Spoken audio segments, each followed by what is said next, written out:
Vamos, nessa noite, pensar em um assunto, quase que uma série que a gente vem já considerando nos últimos domingos, sobre algumas inquietações que a gente possui com relação ao Evangelho, algumas inquietações que a gente possui ao estado de coisas em que se encontra a igreja nos nossos dias. Isso tem sido fonte de alguma preocupação, não apenas para mim, não apenas para alguns dos irmãos, mas para muitos irmãos. Muitos irmãos vêm passando ou vivendo tempos em que algumas coisas são muito questionadas. Soma-se a isso quem vem acompanhando aí o posicionamento de psicólogos, o posicionamento de antropólogos, de filósofos, de sociólogos, com relação ao modo como é caracterizado a atual geração. Essa geração mais adolescente e jovem, por exemplo, que é uma geração altamente questionadora, uma geração altamente crítica, uma geração que não tem dificuldades, por exemplo, de questionar aquilo que tem sido estabelecido como sagrado ao longo dos séculos. Uma geração que é multitarefada, porque eles são capazes de fazer muitas coisas ao mesmo tempo.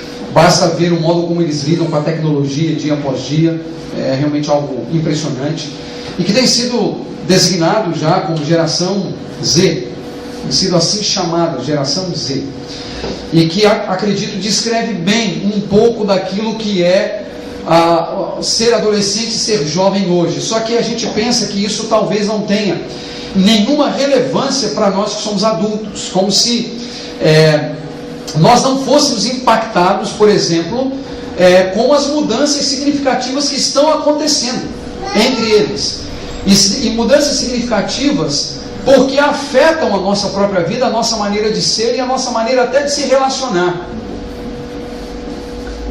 de conviver mesmo com outras pessoas. E essa geração que é altamente crítica, multitarefada, questionadora, ela vem, e a gente tem presenciado isso de alguma maneira, ela vem questionando muito a questão do próprio Evangelho hoje. Vem questionando o que é ser um cristão hoje, propriamente dito. Se a gente começar ou lançar para eles alguma coisa que gire em torno dessas questões, nós vamos ouvir muitas coisas e vamos ficar, inclusive, impressionados com a percepção que muitos desses adolescentes e jovens têm sobre a fé cristã. Porque aquilo que os caracteriza hoje, e que é distinto da minha própria geração e da geração de uma boa parte dos irmãos que estão aqui, é algo completamente diferente de tudo que já se viu. E eu preciso dizer que, de algum modo, os questionamentos são feitos, e quando um questionamento é feito, se aquelas fitas amarelas e pretas não forem colocadas para estabelecer limites, nós poderemos ter inúmeros problemas no que respeita à fé. Por que eu cito as fitas amarelas e pretas? Porque você já deve ter assistido o CSI, por exemplo. A cena do crime, realmente há lá uma fita amarela e preta que é colocada dizendo assim: olha, você não pode passar daqui. O caso é o contrário. O nosso caso é delimitar o que realmente é o Evangelho. Por quê? Por ser uma geração totalmente crítica e que pensa, é possível que o produto do pensamento corrompa aquilo que de fato a fé é. E eles passem a acreditar em uma coisa que não é a coisa propriamente dita, entende? Eles passem a acreditar num Evangelho que não é o Evangelho. E pensando estarem agradando a Deus, na verdade estarão desagradando a Deus. E nesse ponto eu quero citar aqui Richard Niebuhr, que faz essa citação, que é a que eu coloco naquela tela ali. Ele diz que o Evangelho atual deve ser descrito como um Deus sem ira, levando um homem sem pecado para um reino sem julgamento, pelas ministrações de um Cristo sem cruz. Niebuhr, ele estabeleceu isso há alguns anos atrás. Ele tentou, em poucas palavras, mapear qual é a realidade do Evangelho no mundo.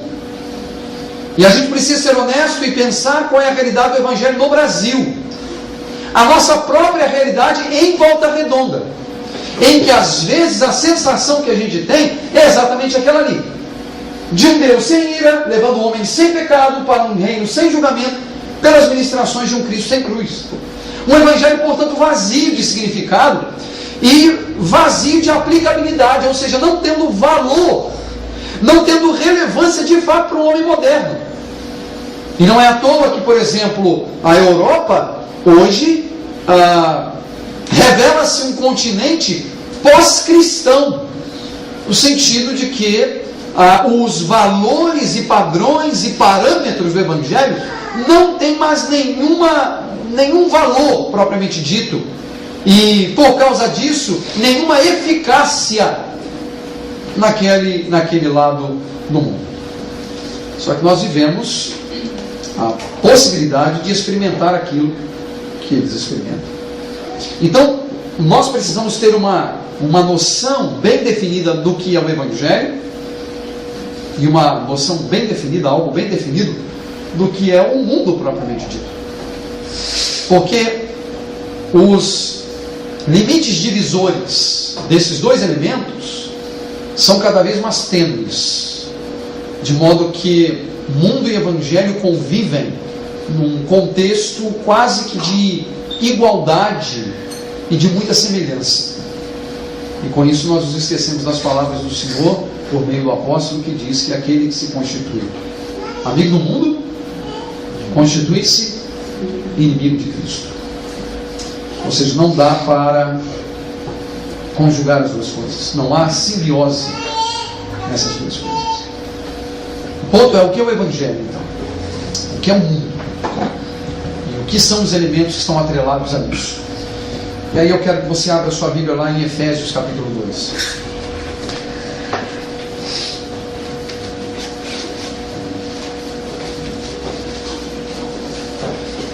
Efésios 2, de 1 a 10.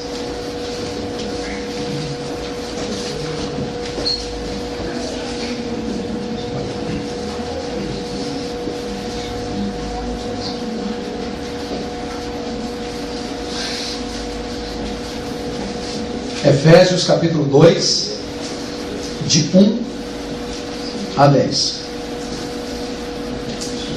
Perceba o que Paulo diz sobre a situação do mundo, o pecado, a graça, o Evangelho, a redenção.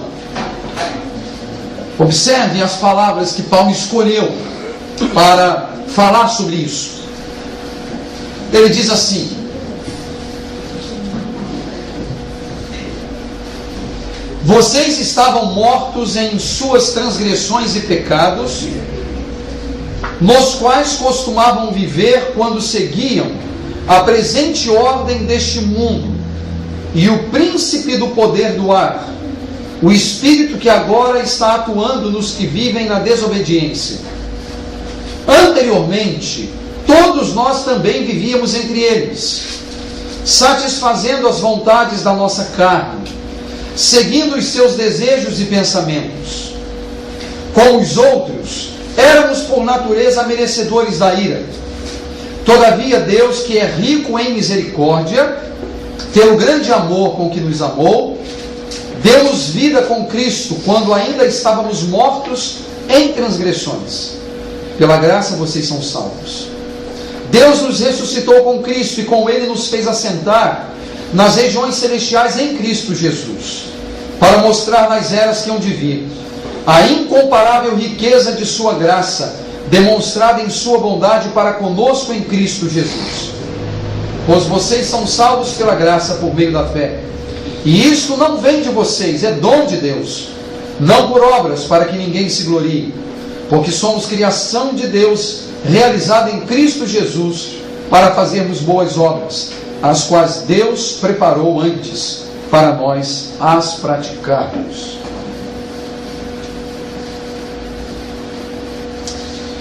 O ponto, meus irmãos, é que nesta passagem o apóstolo Paulo ele está querendo contrapor um tipo de vida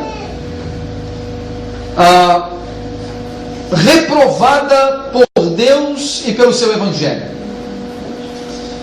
Parece que havia na comunidade de Éfeso alguns pequenos problemas, algumas dificuldades, que fizeram com que o apóstolo Paulo escrevesse essa carta para corrigir tais problemas.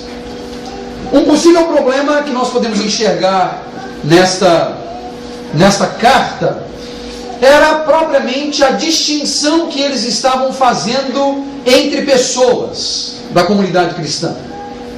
Havia um problema que me parece era de fundo teológico, de aceitação de algumas pessoas na comunidade por não preencherem algumas exigências estabelecidas por um grupo. Daí que Paulo vai escrever para corrigir e mostrar, por exemplo, que no corpo deve haver unidade. E que, por exemplo, não há mais judeus e nem gentios. Não há mais separações. Paulo chega a dizer que a parede de separação foi posta abaixo. Não há mais algo que os separe.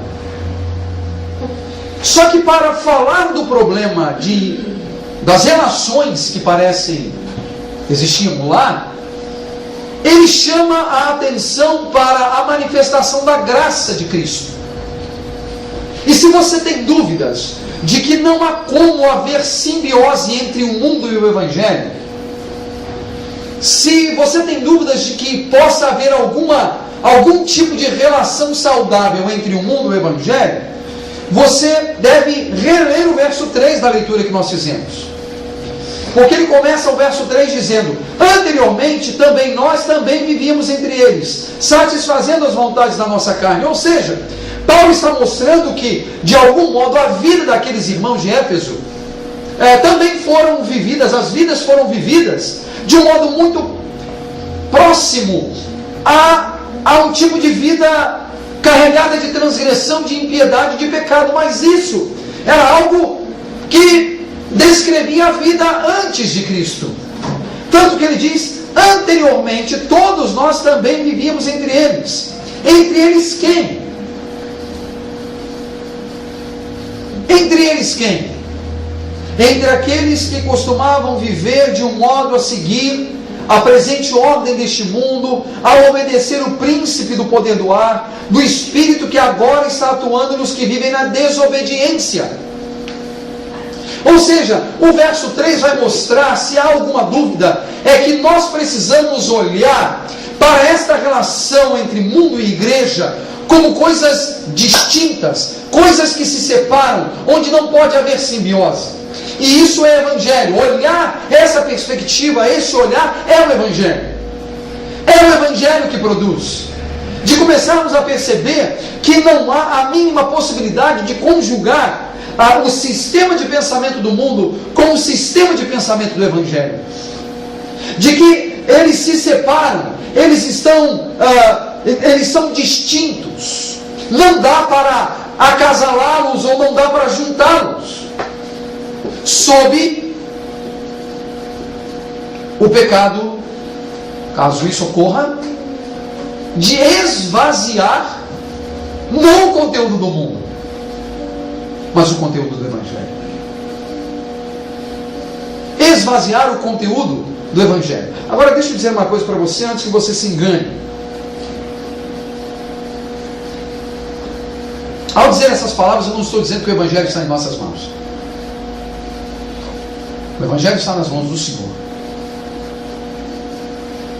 Mas está em nossas mãos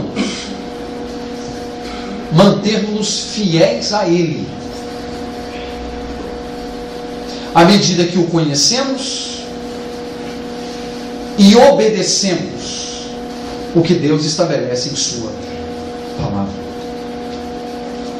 O Evangelho, ainda que ele possa ser corrompido por pessoas,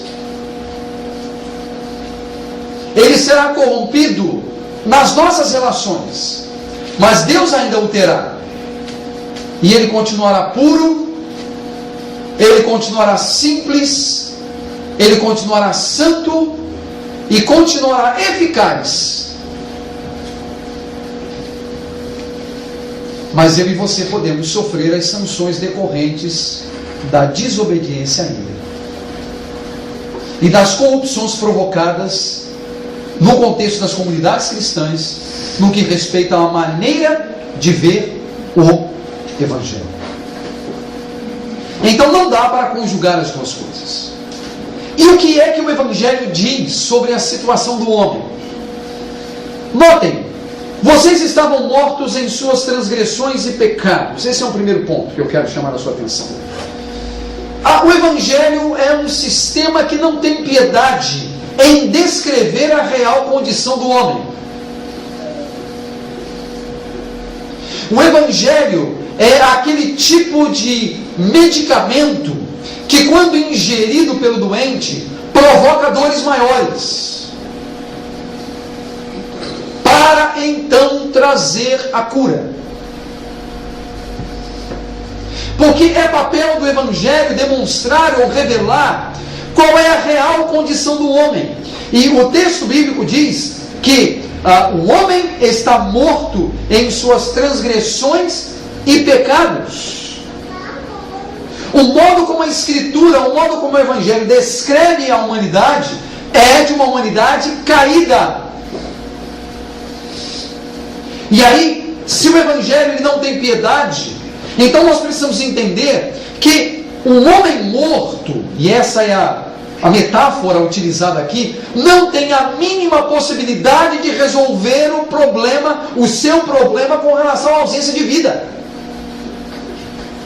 O que é que um morto pode fazer por si mesmo? Que tipo de solução o homem morto pode trazer a si mesmo? Nenhuma. Notem, a Bíblia não descreve o homem como estando em estado de coma, mas o homem está morto, porque o pecado, a transgressão, levou o homem a esse estado de morte. Morte, e aí me permita uma redundância, mas é morte completa. E isso precisa ser dito nesses termos, porque há quem ache que ainda existe uma fagulha de possibilidade de vida, mas não existe.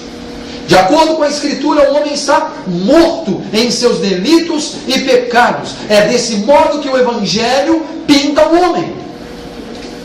É doído? É.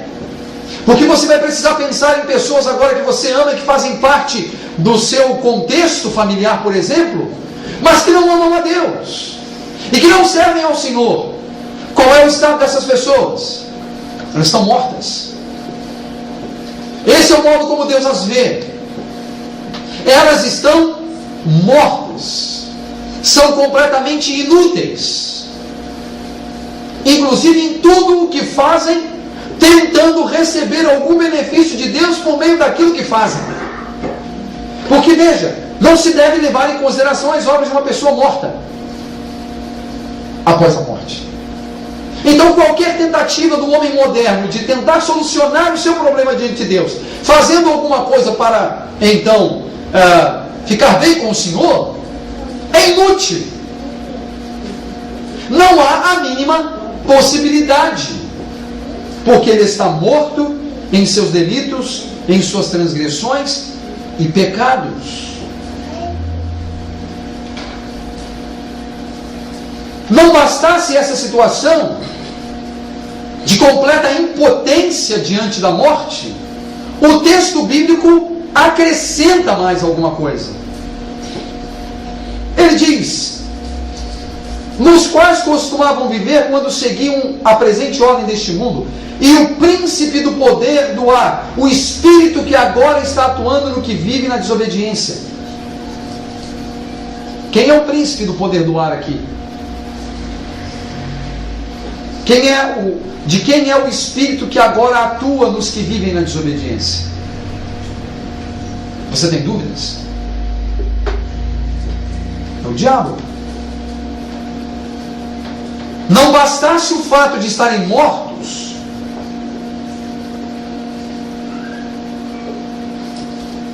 mas estão sob os cuidados, não, mas estão sob o governo, o poder de Satanás.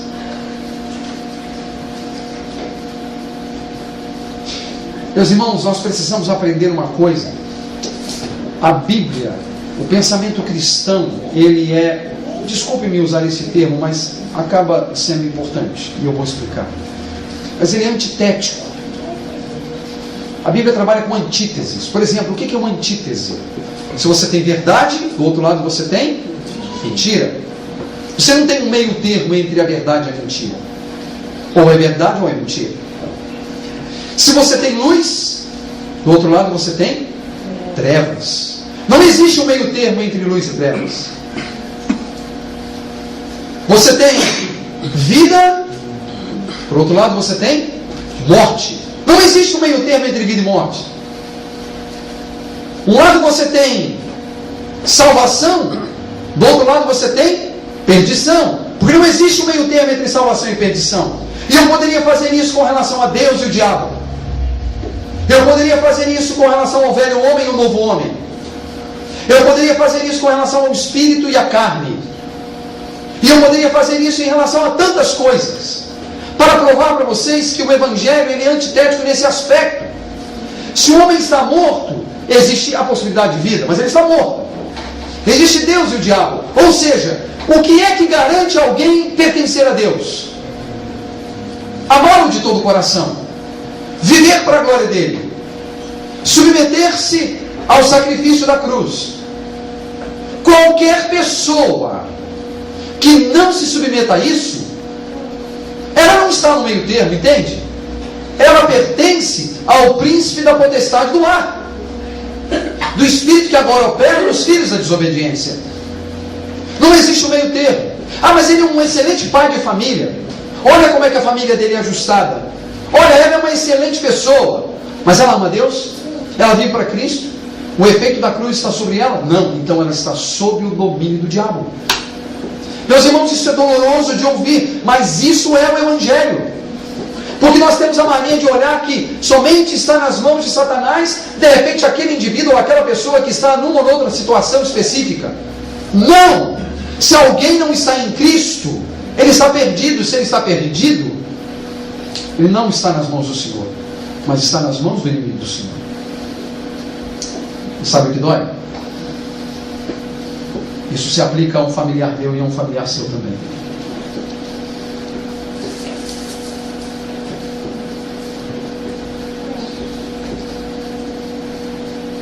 Quando nós seguíamos, por exemplo, os desejos da carne, dos nossos pensamentos, e fazíamos tudo que era contrário a Deus, descrevia o fato de que nós estávamos lá também. Mas Deus agiu. E a ação de Deus modificou o estado de coisas. De modo que se alguém está em Cristo, nova criação é. As coisas velhas já passaram. Eis que tudo se fez novo. Portanto, o Evangelho aponta a situação do homem como estando morto em delito e pecado. Não há a mínima chance dele solucionar o seu problema diante de Deus. Não há nada que ele possa fazer para resolver o seu problema diante de Deus, a não ser que Deus faça. E Deus fez. Porque pelo Evangelho diz a Bíblia, Deus que é rico em misericórdia, pelo grande amor com que nos amou, deu-nos vida com Cristo, quando ainda estávamos mortos em transgressões. Isso é misericórdia, mas é também graça. Porque notem, quando nós estávamos mortos em nossos delitos e pecados, o que Deus fez? Ele nos deu vida com Cristo.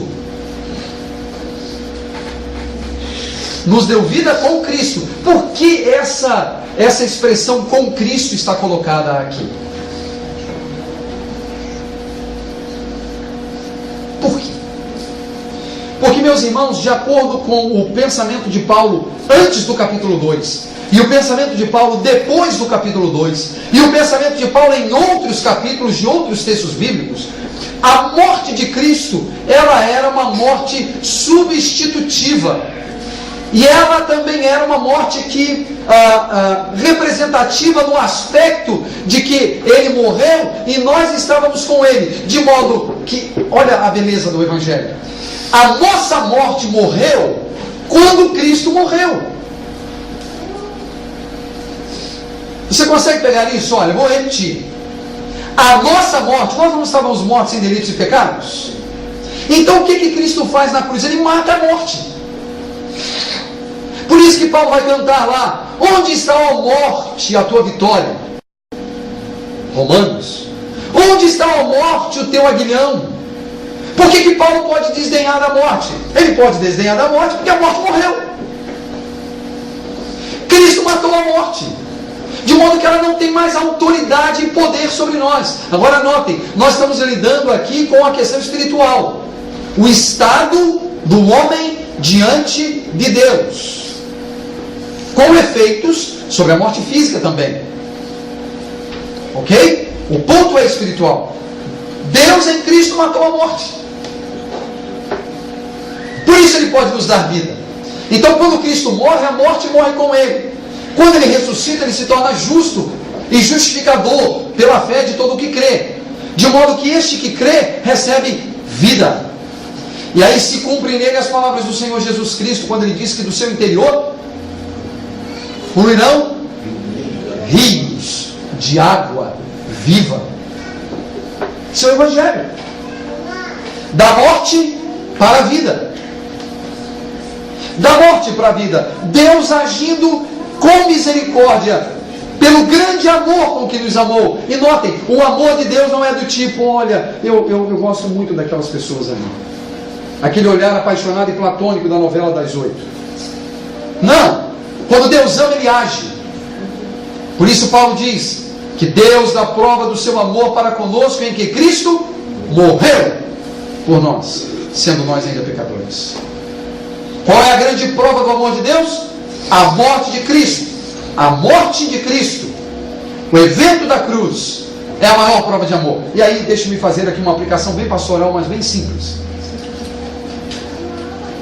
Às vezes a gente passa alguns momentos difíceis na nossa vida, e aí a gente começa a ficar meio deprimido, não no sentido técnico da palavra, da depressão ou doença, embora isso possa ocorrer também, mas deprimido no sentido de para baixo, né? Chateado, nada dá certo, e aí a gente começa com aquele negócio: ninguém gosta de mim, eu acho que nem Deus gosta de mim. E aí o indivíduo precisa fazer provas de que Deus não gosta dele. Aí diz: Senhor, me dá uma prova do teu amor. Para com isso, deixa de ser bobo. Deus não tem que dar prova nenhuma, sabe? Porque a prova Ele já deu na cruz. Deus prova o seu amor para conosco em que Cristo morreu por nós, sendo nós ainda pecadores. Pare de infantilidade, pare de puerilidade e seja maduro. Você não tem que ficar pedindo provas a Deus, não. Porque Deus prova o seu amor para conosco em que Cristo morreu por nós, sendo nós ainda pecadores. Se você tem dúvida disso, aí é uma questão de fé, não é questão de prova. E lembrando que para quem tem problema com fé de entender que esse texto está falando isso, ele vai ter problema com qualquer prova que Deus eventualmente possa dar para ele, porque ele nunca vai ficar satisfeito. Então é uma questão de amadurecer. Deus prova o seu amor para conosco em que Cristo morreu por nós, sendo nós ainda pecadores. Isso é graça, isso é evangelho, isso é misericórdia. Pela graça vocês são salvos. E tem que ser pela graça. Porque o que é graça, senão um dom imerecido? Algo que a gente recebe sem poder fazer absolutamente nada. E é verdade, porque um outro não pode fazer absolutamente nada para resolver o seu impasse diante de Deus. Ele recebe, pela graça, por meio da fé.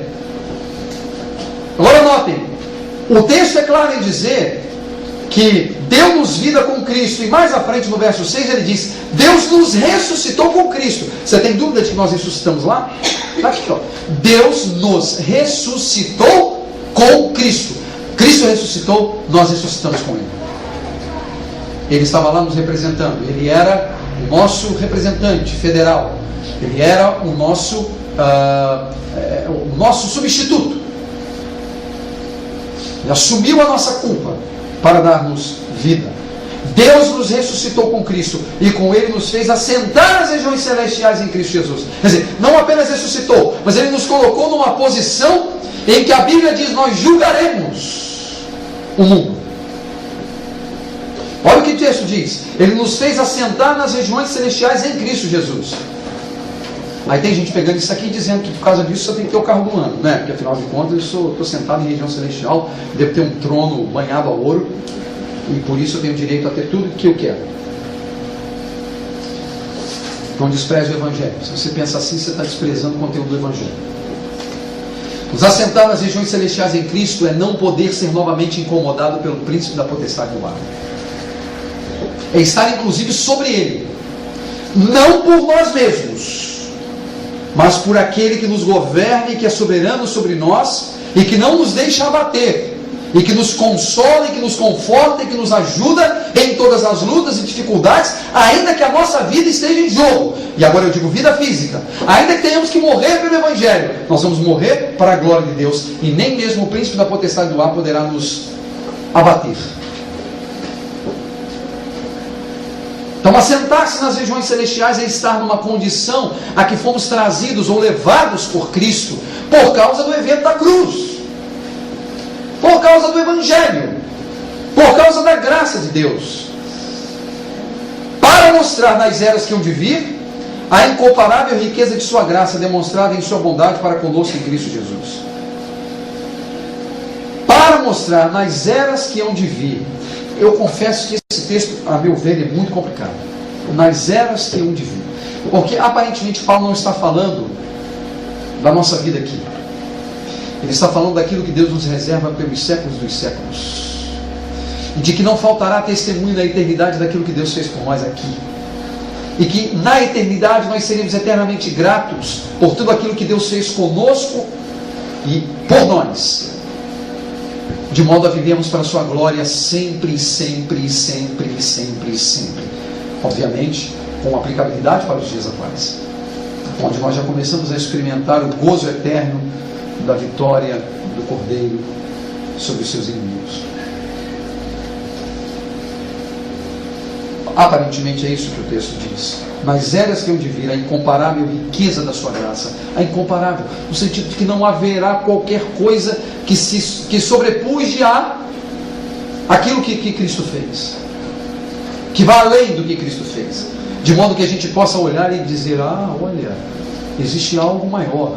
Não existe. Não existe.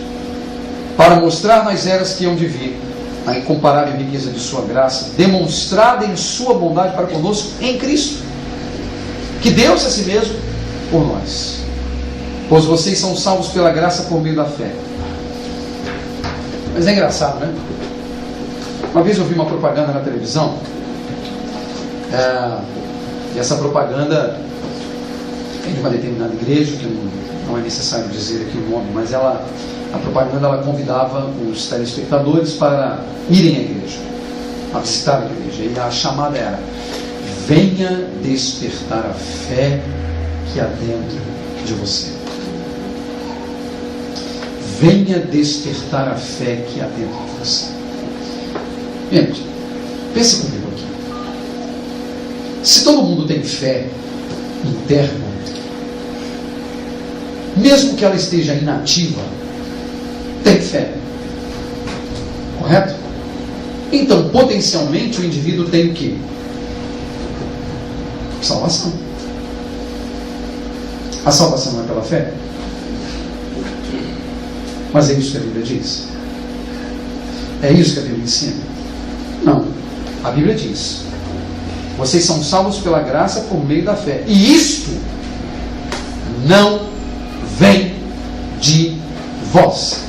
É dom de Deus. Nem a fé a gente tem.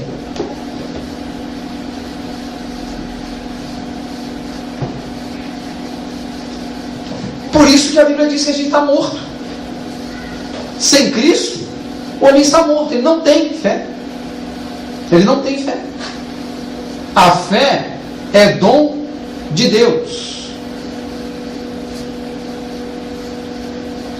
Algumas pessoas por aí já pegaram esse texto e disseram assim, que isto, a palavra isso não se refere à fé. Porque quando você diz que a fé é dom de Deus, você vai começar a funilar o negócio e vai chegar num ponto que muita gente não vai tolerar, vai fechar a cara, vai franzir a testa, vai reclamar, vai chorar, vai bater pezinho no chão, vai bater na parede, vai socar a cabeça na parede, vai fazer um monte de coisa.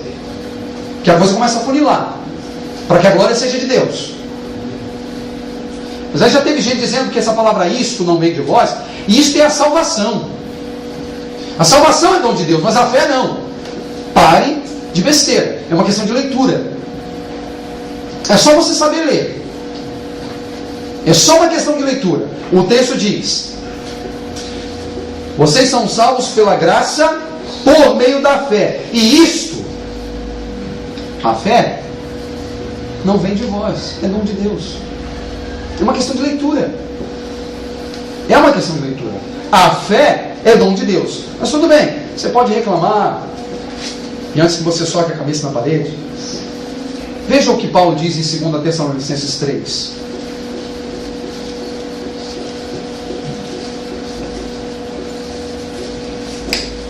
Três, 2.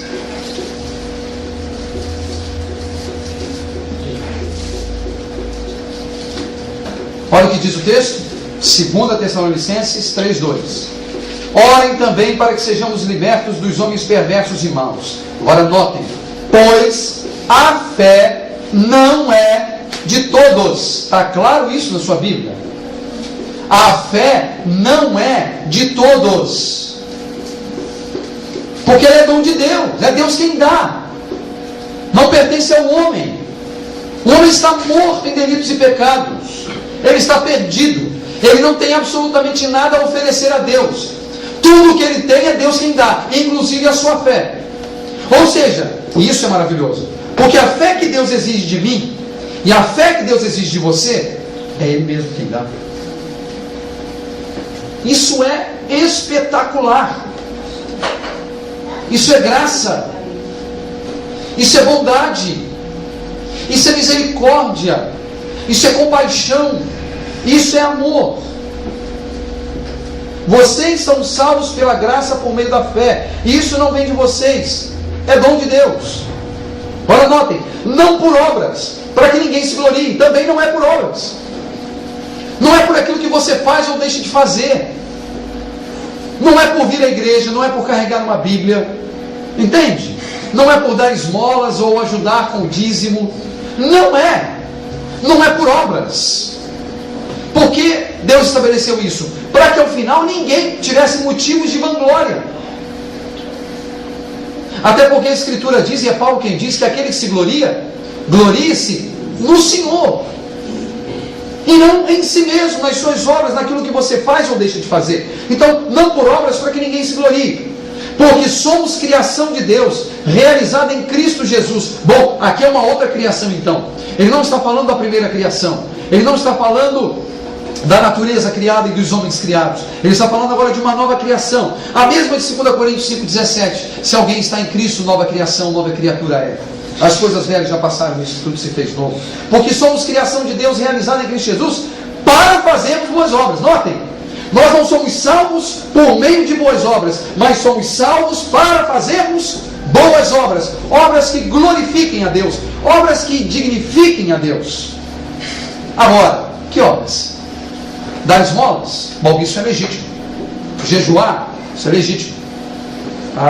Tantas outras coisas mais? Sim, são legítimas. Mas veja o que o texto diz. As quais Deus preparou antes para nós as praticarmos. Não é qualquer coisa. Sabe por quê? Olha só, pensa comigo aqui rapidinho. Só cristão dá esmola?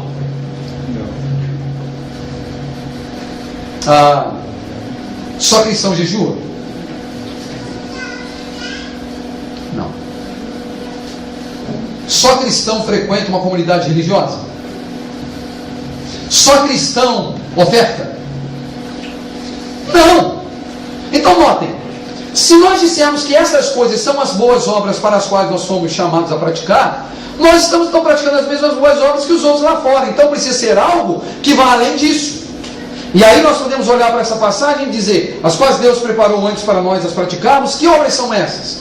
viver para a glória de Deus, viver em santidade, viver na justiça, viver em amor, glorificar a Deus em todos os caminhos, honrar a Deus em todas as coisas, sermos santos e puros de coração. Aí a coisa muda, não muda? Porque nem mesmo aqueles que estão ligados às comunidades cristãs são capazes também de praticar esse tipo de coisa. Porque aprenderam e viveram sob um evangelho que não é o verdadeiro evangelho. Talvez eles tenham ouvido um evangelho em que o homem tem que dar o primeiro passo para Deus dar o segundo. Você já ouviu isso? Deus não fará enquanto você não der o primeiro passo. Pare com isso, isso é heresia. Isso é mentira. Isso é mentira. Deus sempre foi o Deus que deu o primeiro passo. Lembrem-se de João na sua epístola. Não que nós o tenhamos amado primeiro, mas que Ele nos amou primeiro. O primeiro passo é sempre de Deus. Então abandone o tipo de evangelho que coloque Deus como dando sempre o segundo passo e nunca o primeiro. É Deus quem dá o primeiro passo. O evangelho da graça é o evangelho que Deus dá o passo e dá todos os passos possíveis, inclusive um passo de ir à cruz e morrer nela para redimir pecadores. Pare com isso. Não acredite nessa mentira, porque é mentira e diabólica. Deus é o Deus que dá todos os passos. Deus é o Deus que vai até as últimas consequências para salvar pecadores como eu e você. Esse é o Deus das Escrituras. Esse é o Evangelho. Não é um Evangelho encharcado de humanidade, centrado no homem, onde as pessoas querem ser badaladas, elas querem ser acariciadas, elas querem ser, vamos dizer assim, cuidadas, porque são gente necessitadas. Deus é o Deus que dá o primeiro passo. Ele é quem dá o primeiro passo. A salvação vem do Senhor. Isso é bíblico. Jonas escreveu isso, o profeta. Ele praticamente termina ali o seu contexto de livro. Ele diz: porque a salvação vem do Senhor. A salvação vem do Senhor. Mas o ponto é, meus irmãos, se nós continuarmos tolerando um tipo de evangelho descrito como um Deus sem ira, porque Deus é bom demais, não é verdade? Para todo tipo de gente. Deus é bom demais para todo tipo de gente. A gente tem um Deus aí na sociedade que Ele não tem problema com o pecado, porque Ele odeia o pecado, mas ama o pecador. Como é que você consegue fazer distinção de uma coisa e outra? Porque me parece que é pelo pecado que o pecador vai para o inferno. Ou não? Existe alguma possibilidade de Deus, na hora do juízo, vamos dizer assim, ignorar o pecado cometido, mas como Ele ama tanto o pecador, vem comigo? Isso vai acontecer? Não, não vai acontecer. Então pare com essa ideia de que Deus odeia o pecado, mas ama o pecador. A Bíblia diz que nós somos filhos da ira. Filhos da ira. Então não tem essa história de um Deus sem ira. Deus está irado com o pecado, Ele tem direito de estar, porque Ele é santo, justo em todos os seus caminhos, e o homem não. Isso dói o ouvido. Isso faz um mal danado. Começa a dar rebuliço no estômago, vontade de vomitar, porque as pessoas não estão acostumadas a ouvir isso. Eles têm um evangelho em que Deus que se revela é um Deus sem ira. É um Deus que é bom. É o velhinho de barba branca que agacha para pegar a criança no colo. Mas esse não é o Deus da Bíblia. Esse não é o Deus das Escrituras. Deus é amor, na mesma intensidade que Ele é ira. Ele ama na mesma intensidade da sua ira, mas Ele se ira. E Paulo diz: nós somos filhos da desobediência, filhos da ira, filhos da ira. Levando o homem sem pecado. Parece que hoje não se fala mais de pecado, não é verdade? Aliás, nem se pode falar, porque o homem moderno, essa geração Z, não quer ouvir de pecado. Não faz bem. Ele quer continuar tendo a vida que tem, nesse sistema mundano perverso, e está na igreja, tudo bem. Se eu conseguir conjugar as duas coisas, está bom demais. Essa gente indisposta a abandonar a culpa, a abandonar o pecado e viver de um modo contrário à vontade de Deus. Deus não tolera o pecado. E ele foi até as últimas consequências para provar isso. Se o pecado pudesse ser resolvido por alguma coisa simplória, Cristo não precisaria ter morrido. Se o pecado pudesse ser resolvido num estalar de dedos, Deus tem que estalar os dedos. Mas por que Cristo tem que ir à cruz? Porque Deus odeia o pecado. E o pecador é filho da ira. Ele está debaixo da ira de Deus. Isso é o Evangelho. Para um reino sem julgamento. Parece que não vai haver juízo final. Parece que no final vai ficar todo mundo bem, né? No final vai ficar todo mundo bem. No final a gente dá uma carteirada na porta do céu e a gente consegue entrar. Bom, eu fui pastor. Eu fui diácono. Eu ajudei o pastor. Eu já ajudei o diácono. A minha oferta era alta. Eu fundei a igreja. Alguns esqueceram de colocar o A antes, né? Eu afundei a igreja. Só que, meus irmãos, isso não terá valor algum. Não tem carteira que nos revele diante de Deus aceitáveis. Mas nós temos uma marca, que é o sangue do Cordeiro, impresso pelo seu Espírito, que selou aqueles que pertencem a Deus. Aí sim. Então, meus irmãos, haverá um juízo. E Deus vai pôr um fim no engano e nas pessoas enganadas. Lembrem-se, no dia do juízo haverá quem diga: Senhor, Senhor, em teu nome fizemos isso, em teu nome fizemos aquilo, em teu nome fizemos aquilo. Você consegue pensar nessa pessoa fora do contexto da igreja? Pega lá. Senhor, em teu nome expulsamos demônios, em teu nome profetizamos. Você consegue pensar nesse tipo de pessoa fora da igreja? A gente é no contexto, viu? Por isso que vai ser um dia revelador. O dia do juízo será um dia revelador. Não haverá dúvidas. Nenhuma dúvida. Pelas ministrações de um Cristo sem cruz. Se não há cruz, não há evangelho. Se não há cruz, não há redenção. Sem cruz, não há redenção. Meus irmãos, se nós quisermos, como comunidade cristã, ser de fato relevantes, cumprindo no mundo a tarefa para a qual Deus nos chamou como comunidade cristã, nós precisamos dizer em alto e bom som ao homem qual é a real condição dele, rogando a Deus que sopre o fôlego de vida nas suas narinas, para que se arrependam dos seus pecados, abandonem os seus pecados e vivam para a glória de Deus. Nós temos que dizer ao homem que ele é pecador, e temos que nos lembrar que somos pecadores.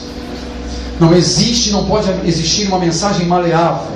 A igreja não pode se tornar uma comunidade clubista, onde as pessoas se reúnem apenas porque são legais. E eu gosto de encontrar com fulano e beltrano. Isso é ótimo. Como é bom pertencer a uma comunidade que podemos nos abraçar e nos beijar. E podemos compartilhar a vida e compartilhar os sofrimentos e as alegrias. E podemos compartilhar o pão e comemos juntos. Isso é uma bênção. Mas o Evangelho não é só isso. Não é só isso. O Evangelho é muito mais que isso. É muito mais que isso. Porque isso pode ser encontrado fora daqui.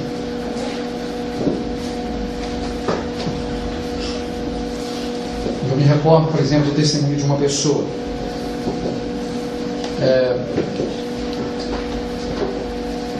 Depois daqueles problemas todos enfrentados naquela nossa luta alguns anos atrás, já vai para 10 anos, hein? Uma pessoa que estava ligada à igreja, mas não era um membro da igreja, assistindo a tudo aquilo, ela fez o seguinte comentário: o que eu vi dentro da igreja, eu jamais vi os meus companheiros de copa do bar.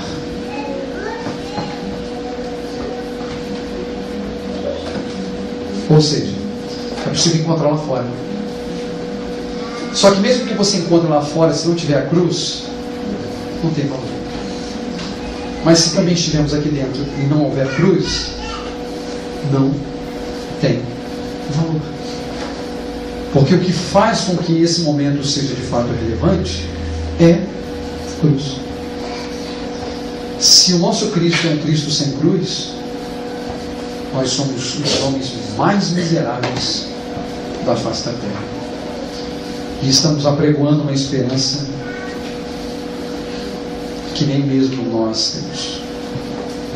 Que Deus nos ajude, meus irmãos, a perceber isso, a refletir ainda mais sobre isso, a entender de fato o que é o Evangelho, entender de fato o que é o mundo, se quisermos honrar a Deus, glorificar o seu nome com a nossa vida. Deus nos ajude, Deus nos abençoe. Amém.